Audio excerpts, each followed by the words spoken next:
Senator Judge Lacson is recognized for his intervention. You may proceed, sir, when you're ready. Thank you, Mr. Presiding Officer. Further clarification lang.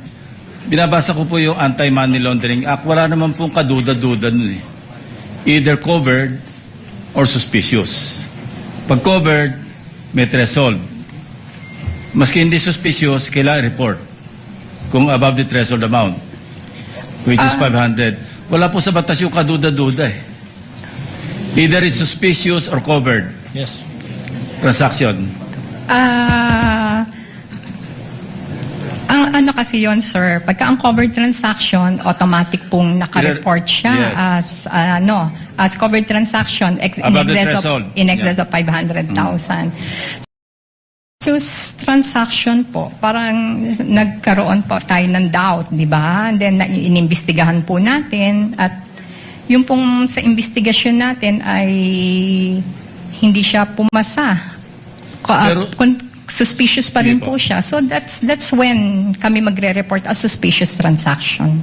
Pero there's no such thing in the law na doubtful or kaduda-duda.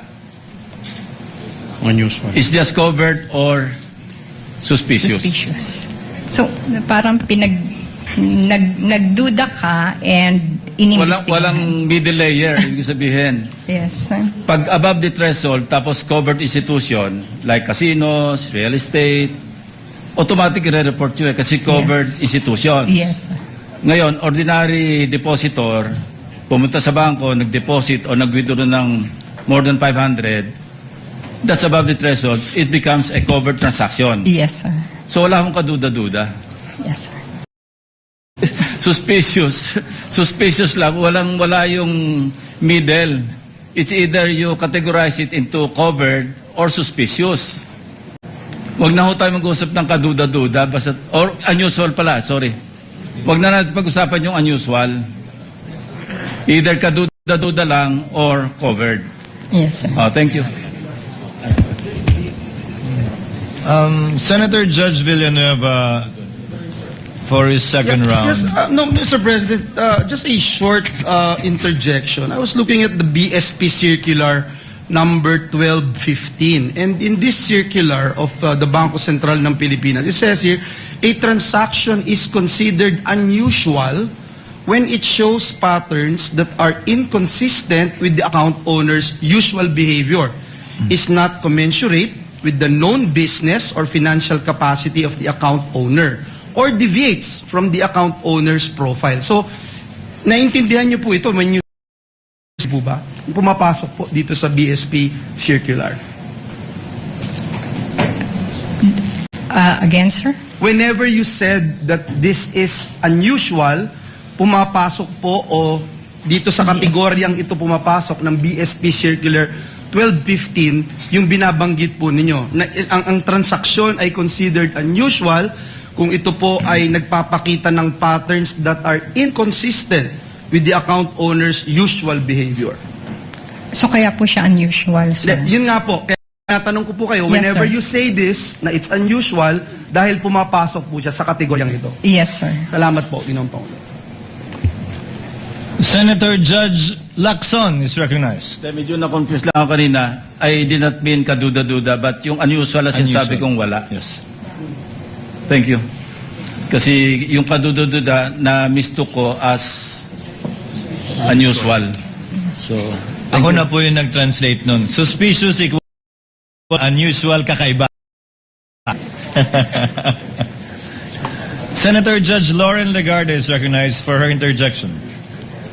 You may proceed, ma'am, when you're ready, and you have 2 minutes. Just very briefly, thank you, Mr. Presiding Officer. After hearing all the words unusual, suspicious, illegal, but I just wanted to understand, Ma'am Camposano, matapos po maging subject ng congressional inquiry ang mga transaction na ito, nagsagawa ba ho ang Land Bank ng anumang internal review kung paano hinanda, na-authorize, or na-release ang cash? Internal review po ng Land Bank? Yes, because you used words unusual, suspicious, all of that. I just wanted to know Pagkatapos po nangyari yun, was there any internal review? I'd like to understand that. Story ng Congress hearing, Your Honor. Yes, because doon po namin unang nabatid yung inyong mga statements. Yes. Hindi ko na po masagot yan, Your Honor, because I was with Land Bank DOTR na po nung time na yon. So kung ano man po yung nangyari with DepEd branch at the time, after the congressional hearing, hindi ko po alam na.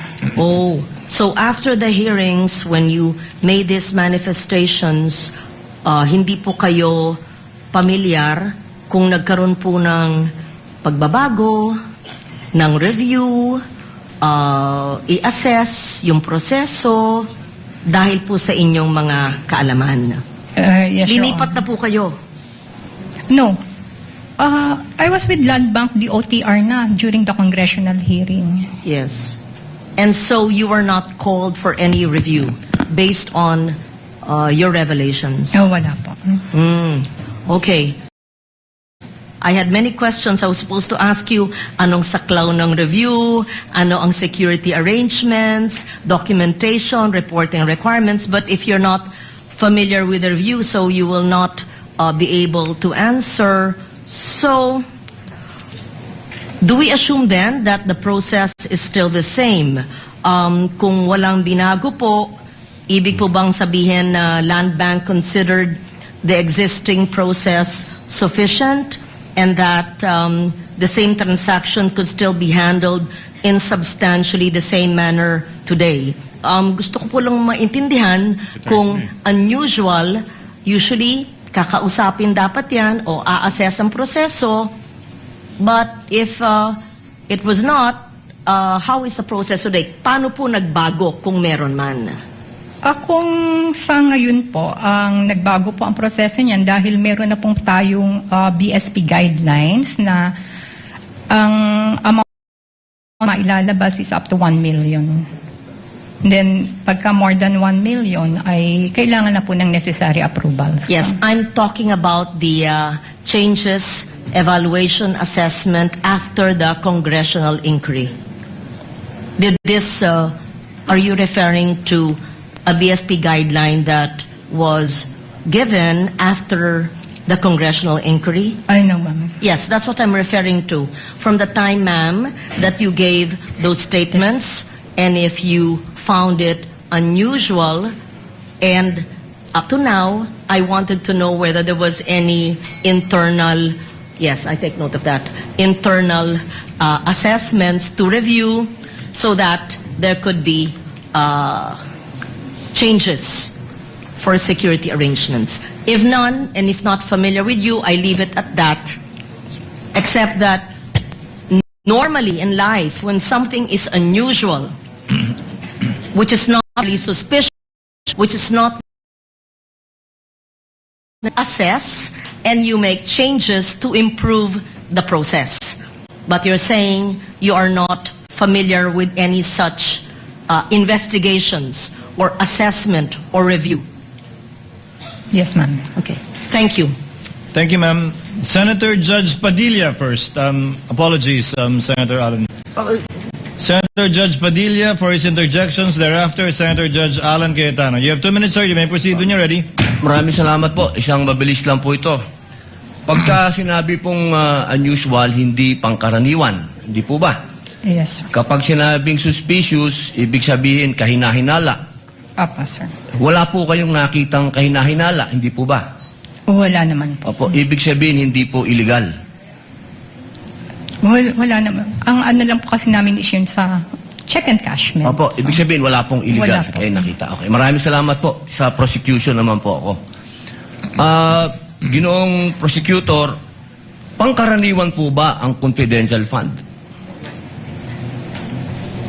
Your Honor, yung confidential fund po, sa akin pong pagkakaalam, ito po'y binibigay sa Pangkaraniwan po ba siya na ibinibigay? Depende po sa mga government agency at saka So head hindi ng po siya agency. pangkaraniwan kasi depende. Tama po. Salamat po. Thank you, Senator Judge Padilla. Senator Judge Alan Cayetano is recognized for his interjections. You have 2 minutes, sir. You may proceed when you're ready.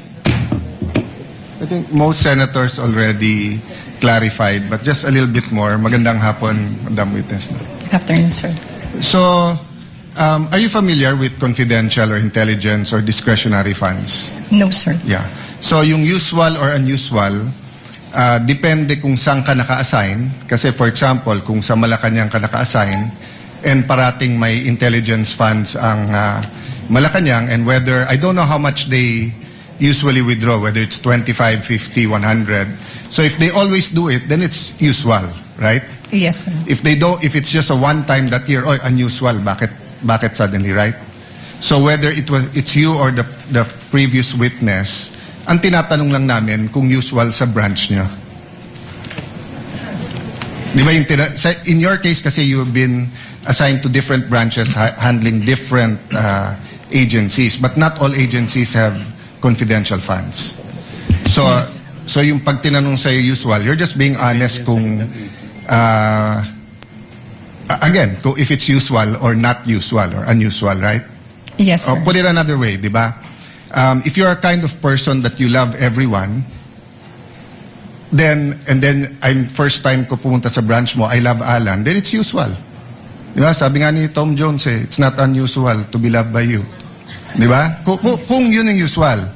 If you're the type of person naman that you don't like anyone, then suddenly I go to your branch, sasabihin naman ng mga tao doon, ma'am, medyo unusual, ba't mo nagustuhan siya? Di ba? So I think yun din yung isang tina-clarify ni Senator Tulfo, ni Senator Lacson, etc.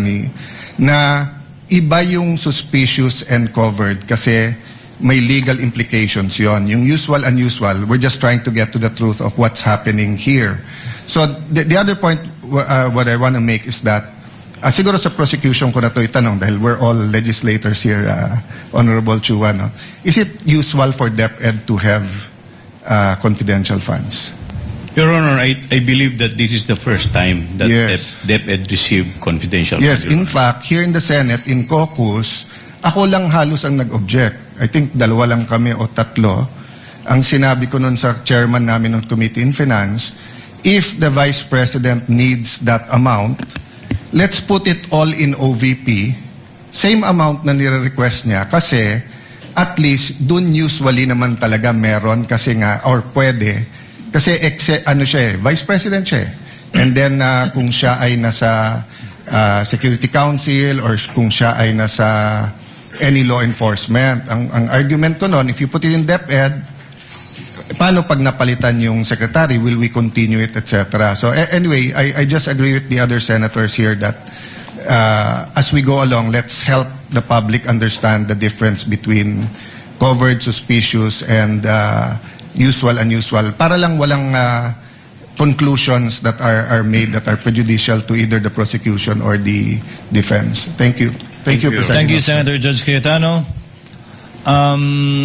There being no other senator judges who wish to make interjections,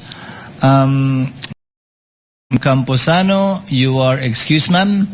Thank you very much for your time and your cooperation. Salamat po sa inyong pakikilahok sa pagdinig na ito ng impeachment court. You are excused, ma'am.